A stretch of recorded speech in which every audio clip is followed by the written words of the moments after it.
श्रीमद् भागवतम स्कंद प्रथम अध्याय 10 द्वारका के लिए भगवान कृष्ण का प्रस्थान। श्लोक संख्या 8। शब्दार्थ अनुवाद एवं तात्पर्य श्री श्रीमद् एसी भक्ति वेदांत स्वामी श्री प्रभुपाद के द्वारा। आमंत्र चाभ्यनुज्ञातः परिष्वज्याभिवाद्यतम् आरूरोह रथम कैश्चित् परिष्वक्तोऽभिवादितः। शब्दार्थ आमंत्र्या अनुमति लेकर, च तथा, अभ्यनुज्ञातः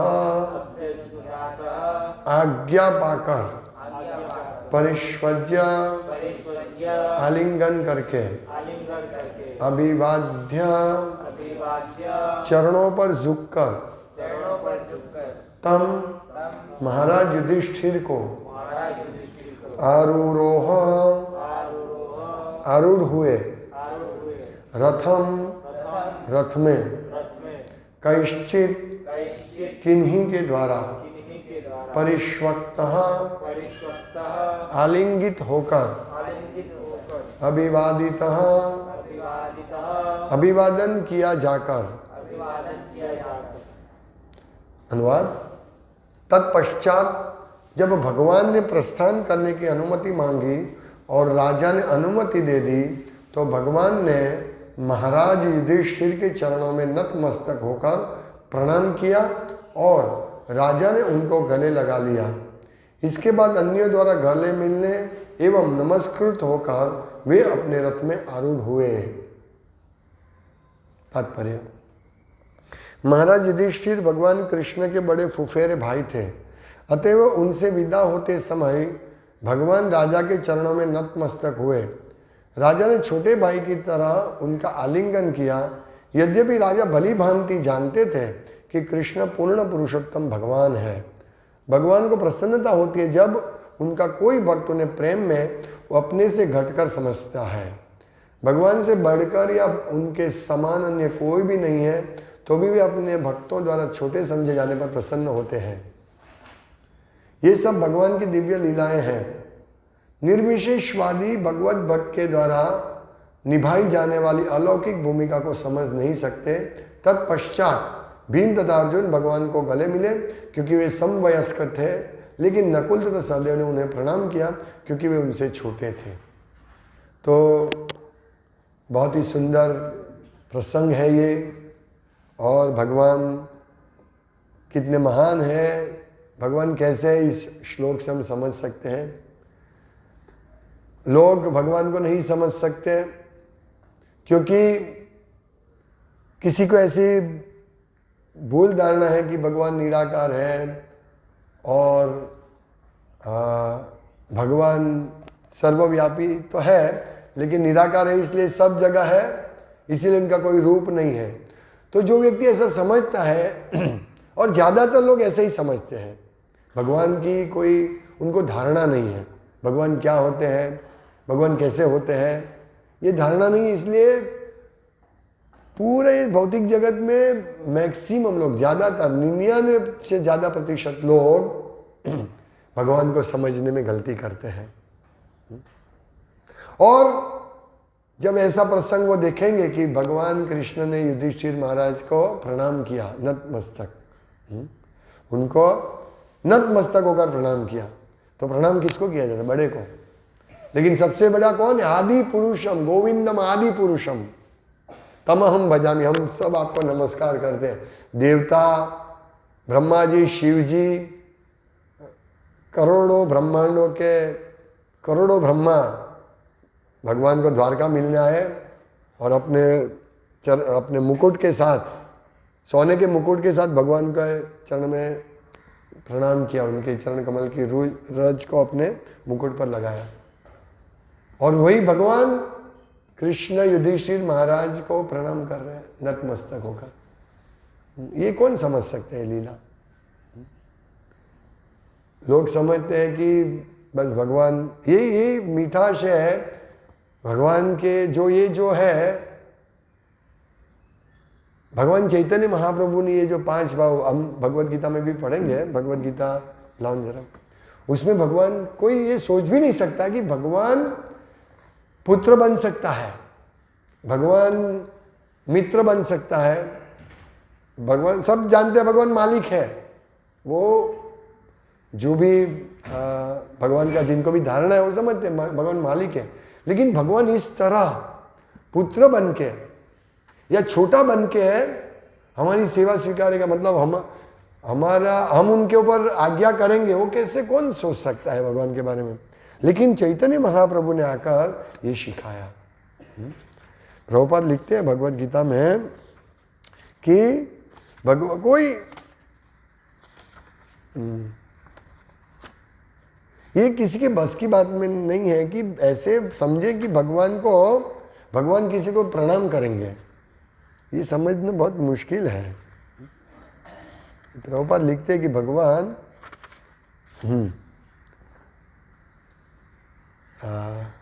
भगवत गीता, भक्त को भगवान से प्रत्यक्ष रूप में संबंधित होना चाहिए, क्योंकि जो ही कोई भगवान का भक्त बन जाता है तो ही उसका सीधा संबंध भगवान से हो जाता है। यह एक अत्यंत विशद विषय है, लेकिन संक्षेप में यह बताया जा सकता है कि भक्त तथा भगवान के मध्य 5 प्रकार का संबंध हो सकता है। कोई निष्क्रिय अवस्था में भक्त हो सकता है, शांत भक्त। कोई सक्रिय अवस्था में भक्त हो सकता है। कोई सखा रूप में, सक्रिय यानी दास। कोई सखा रूप में भक्त हो सकता है, कोई माता या पिता के रूप में भक्त हो सकता है। मतलब भगवान सबके माता है, भगवान सबके पिता है। कौन भगवान के माता पिता बन सकता है? लेकिन यहाँ प्रभुपाद लिखते हैं कि भगवान का कोई माता या पिता के रूप में भक्त हो सकता है, लेकिन क्या है, लेकिन भगवान का भक्त बनना है। जो ही कोई भगवान का भक्त बन जाता है ये संबंध में आ सकते हैं, वो भगवान को आदेश दे सकता है। कोई दंपति प्रेमी के रूप में भक्त हो सकता है, दंपति पत्नी प्रेमी, दोनों संबंध में भगवान के प्रसन्न कर सकते हैं, भगवान के शुद्ध भक्त बन सकते हैं यदि। और प्रेमी होती है, प्रेमी और प्रेमिका दोनों का जो संबंध होता है तो इतना गाढ़ संबंध होता है कि एक दूसरे को डांट सकते हैं। तो सोचिए, भगवान को कोई डांटेगा?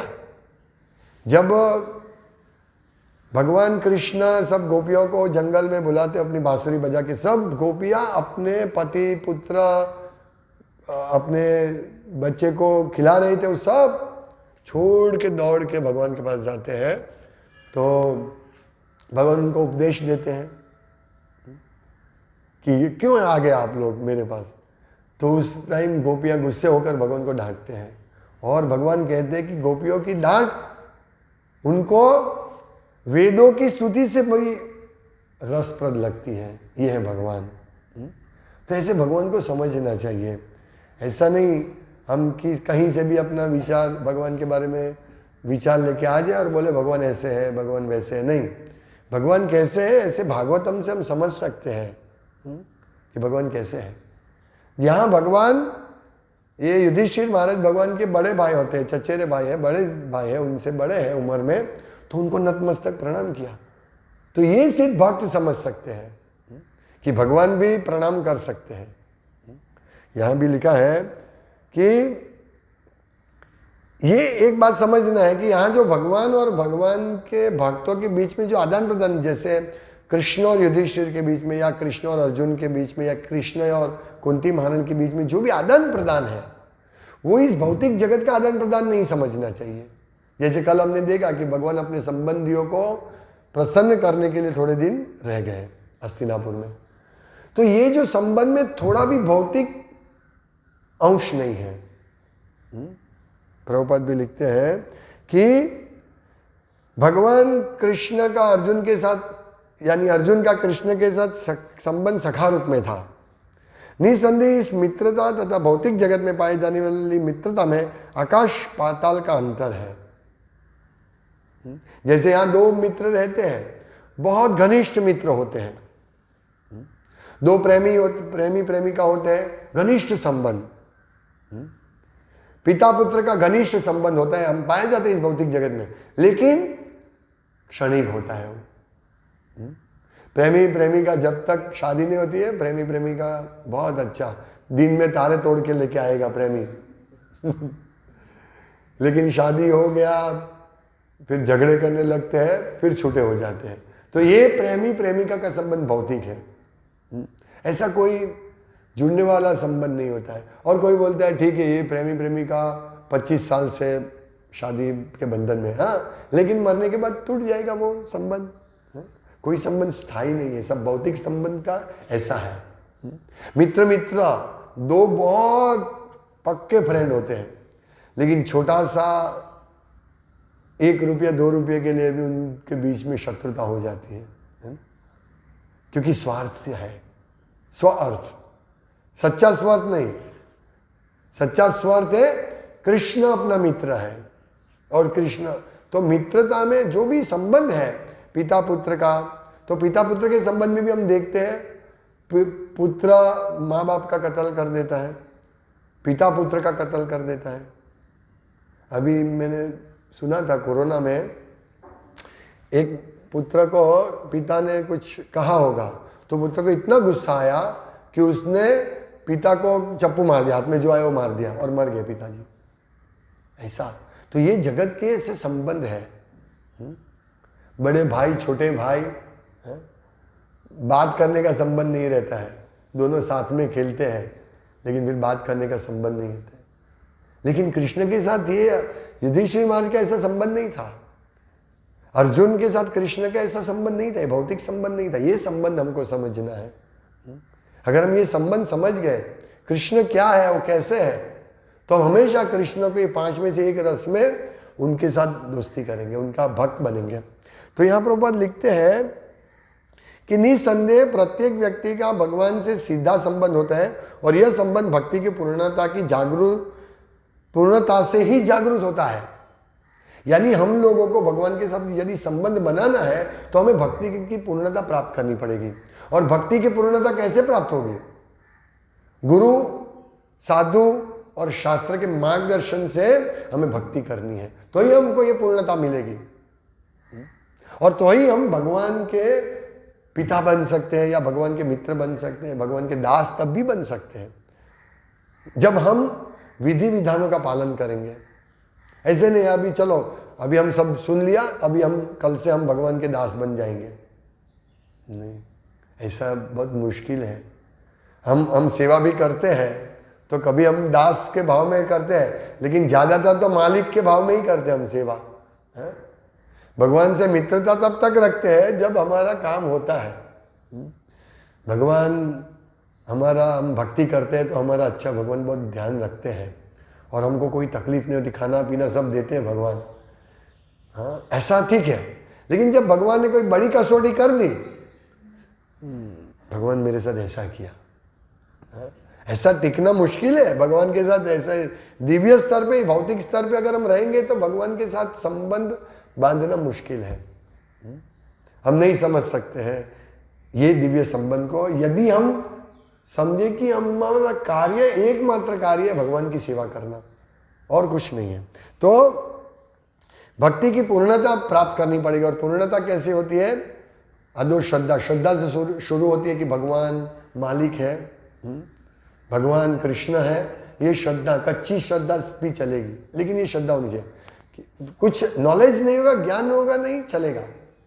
ये श्रद्धा शुरुआत में होनी चाहिए कि भगवान की भक्ति करना चाहिए। ये सिर्फ इतनी छोटी सी श्रद्धा। श्रद्धा शब्दे विश्वास करिलो सुदृढ़ निश्चय, कृष्ण भक्ति कहले सर्वकर्म कृत है।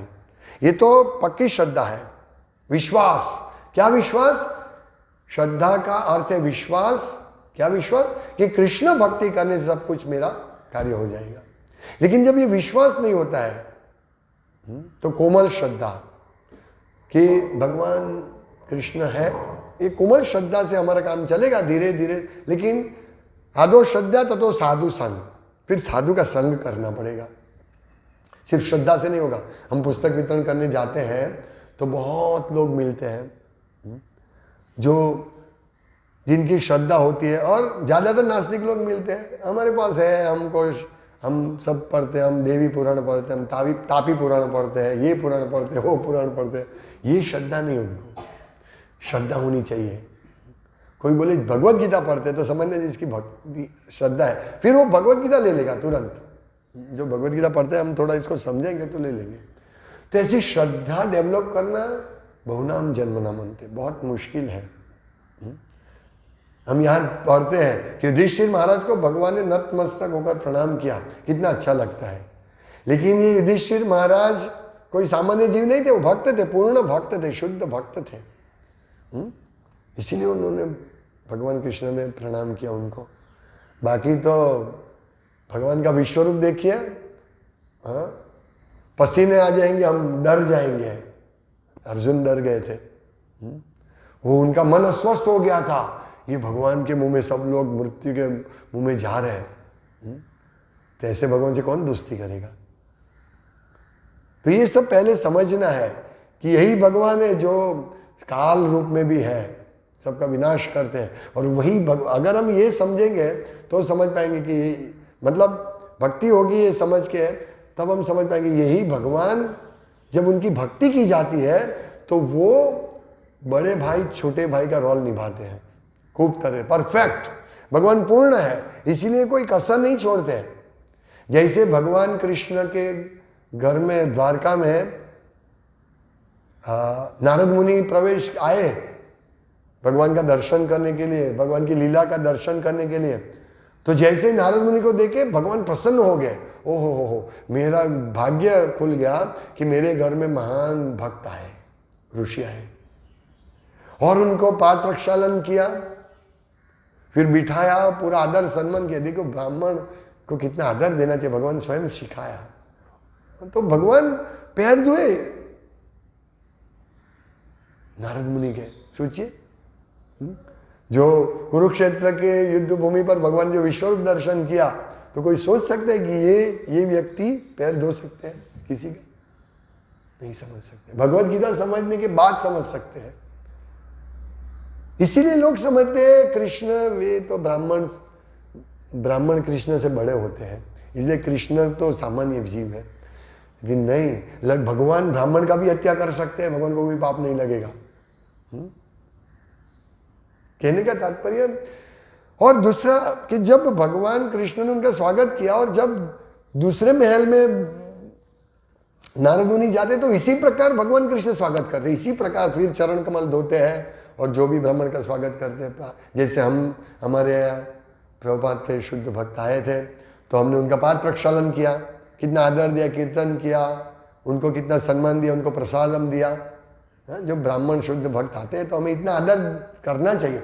उनको वेलकम किया, कीर्तन किया, उनके ऊपर फूल की वर्षा की, उनसे सुना ध्यानपूर्वक उनका उपदेश, जो महत्वपूर्ण चीज़ था उपदेश सुना, फिर उनको प्रसाद दिया, फिर उनको विदाई दिया। सोचिए, है ना। तो ये सब शुद्ध भक्त के लिए करते हैं और स्वयं भगवान करते हैं। क्यों? भगवान दिखाना चाहते हैं कि देखिए मेरा भक्त मुझे बहुत प्रिय है, मेरे भक्त के लिए मैं कुछ भी करता हूं। भगवान को कोई पड़ी नहीं। हमने पिछले हफ्ते देखा भगवान ने अपना नियम तोड़ दिया, अपना वचन तोड़ दिया भीष्मदेव के लिए, अपना वचन तोड़ दिया भीष्मदेव के वचन की रक्षा के लिए। भीष्मदेव ने वचन लिया था, मैं कृष्ण से शस्त्र उठाऊंगा, मैं अर्जुन का मृत्यु करवाऊंगा, आज मारूंगा अर्जुन को, या कृष्ण शस्त्र उठाएंगे। तो कृष्ण को शस्त्र उठाना पड़ा। ऐसे कृष्ण ही ऐसी परिस्थिति पैदा की थी कि उनको शस्त्र उठाना पड़े। तो ये है भगवान और उनके भक्तों का संबंध। कौन समझ सकता है? कौन समझ सकता है ये चीज? जो भागवतम पढ़ते हैं, ऐसे प्रभुपाद का भागवतम बहुत सारे लोग पढ़ते हैं, डोंगरे जी महाराज का या मायावादियों का। मायावादी तो नहीं लिखते हैं, बहुत सारे ऐसा पढ़ते हैं। वेदांत बोल तो ऐसे गीता प्रेस गोरखपुर का पढ़ते हैं। लेकिन कोई ये नहीं समझ सकते हैं कि भगवान का मूल रूप साकार है और यही भगवान युधिष्ठिर महाराज को प्रणाम कर रहे हैं। इसलिए प्रभुपाद कहते हैं यहाँ तात्पर्य में कि निर्विशेषवादी भगवत भक्त के द्वारा निभाई जाने वाली अलौकिक भूमिका को समझ नहीं सकते। वो कैसे समझ सकते? वो तो सोचते ये तो भगवान को माया ने रूप दिया है। मायावादी इसीलिए बोलते हैं, मायावादी का अर्थ ये नहीं है कि माया में घिरा हुआ, बहुत मौज शौक करने वाले, नहीं, मायावादी का यह अर्थ नहीं है। मायावादी का अर्थ है जो व्यक्ति ऐसा समझता है कि भगवान को माया ने रूप दिया और जो कृष्ण का रूप है, राम का रूप है, वो माया का रूप है, माया द्वारा दिया गया, इसको बोलते हैं मायावादी। वाद, एक वाद है। भगवान तो निराकार है, लेकिन माया उनको रूप दिया, इसीलिए भगवान कृष्ण के रूप में, राम के रूप में आते हैं, तो वो हमारे जैसे ही है। इसको बोलते हैं मायावादी, निर्विशेषवादी। तो ये समझ नहीं सकेंगे। तो जीवन की वर्तमान अवस्था में हमने न केवल भगवान को भुला दिया है, अपितु हम भगवान के साथ अपने शाश्वत संबंध को भी भूल गए हैं। लाखों करोड़ों जीवों में से प्रत्येक जीव का भगवान के साथ नित्य विशिष्ट संबंध है, यह स्वरूप कहलाता है। भक्ति योग की प्रक्रिया द्वारा यह स्वरूप जागृत किया जा सकता है। जैसे युधिष्ठिर महाराज का स्वरूप जागृत हो गया, हमारा भी जागृत होगा। कैसे? भक्ति योग की प्रक्रिया से। अगर हमारा स्वरूप है, हम भगवान के बड़े भाई है, तो भगवान हमको भी नतमस्तक प्रणाम कर सकते हैं। युधिष्ठिर में जानते थे, उनके ऐसा देखो भगवान मुझे प्रणाम करते, ऐसा नहीं था। वो स्वीकार किया, जैसे नारद मुनि ने स्वीकार किया कि भगवान तो अपना कर्म, मतलब अपनी ड्यूटी बरोबर, परफेक्ट ड्रामा अपना बरोबर करते हैं। भगवान नट जैसे है, ऐसा ड्रामा करते हैं जैसे वो मनुष्य है। तो भक्त प्रसन्न होते हैं भगवान का ऐसा ड्रामा देखकर, भगवान का ऐसा नाटक देखकर, लेकिन अभक्त मोहित हो, मोह में पड़ जाते हैं। बोलते ये ऐसे कैसे भगवान, ये ब्राह्मण के पैर धोते हैं, ऐसे कैसे भगवान? भगवान किसी का पैर नहीं धोते, भगवान किसी को प्रणाम नहीं करते। ये मूर्ख, मोहित तो ना भी जाना थी। भगवान को कोई मोह में नहीं जान सकता, मोहित होता है तो। भगवान की जो माया शक्ति से मोहित होते हैं वो नहीं जान सकते, लेकिन भक्त जान सकते हैं। इसलिए यहाँ लिखा है युधिष्ठिर महाराज को ये सब जानते, भली भांति जानते थे कि ये भगवान है, और फिर वो भगवान को आलिंगन देते हैं। जैसे एक मित्र, जब दो मित्र इकट्ठे होते हैं, कोई बड़ा होता है कोई छोटा होता है, तो तुरंत प्रणाम करता है, तो वो जो बड़ा व्यक्ति है उसको आलिंगन देता है, आलिंगन देता है। ये ऐसे एक साधारण ये रिवाज है। तो भगवान और भक्तों के बीच में भी रिवाज चलता है, लेकिन भक्त समझता है। लेकिन भगवान जो है वो भगवान को ऐसा नहीं है, वो ऐसा नहीं है मेरा ये रोल है, मैं छोटा भाई का रोल कर रहा हूँ इसीलिए मैं उनको प्रणाम कर, ऐसा नहीं। भगवान भी पूर्ण रूप से जैसे वो छोटे भाई है ऐसे ही समझ कर प्रणाम करते हैं। ये भगवान की अपनी माया शक्ति, अंतरंग शक्ति के द्वारा भगवान भूल जाते हैं कि वो भगवान है, वो भूल जाते हैं। और वो युधिष्ठिर महाराज का जब प्रणाम करते थे, ऐसा नहीं मैं भगवान हूँ इसीलिए मुझे सबको सिखाने के लिए प्रणाम करना पड़ता है, ऐसा नहीं है। भगवान की माया भगवान को भुला देते हैं कि तुम भगवान हो। ये दिव्य विषय है, दिव्य चीज है। या इसमें ऐसा नहीं कि भगवान की माया, अंतरंग शक्ति भगवान से बड़ी हो गई, नहीं। शक्ति और शक्तिमान का ये भेद समझना, मतलब कोई अभिन्न है। लेकिन अगर भगवान ये समझेंगे नहीं, मतलब अगर ये ऐसा, तो ये लीला नहीं होती। अगर भगवान ऐसे ही करते, मैं तो ये विश्व रूप हूँ, मैं काल हूँ, तो मैं युधिष्ठिर को कैसे प्रणाम करता हूँ? ऐसे नहीं।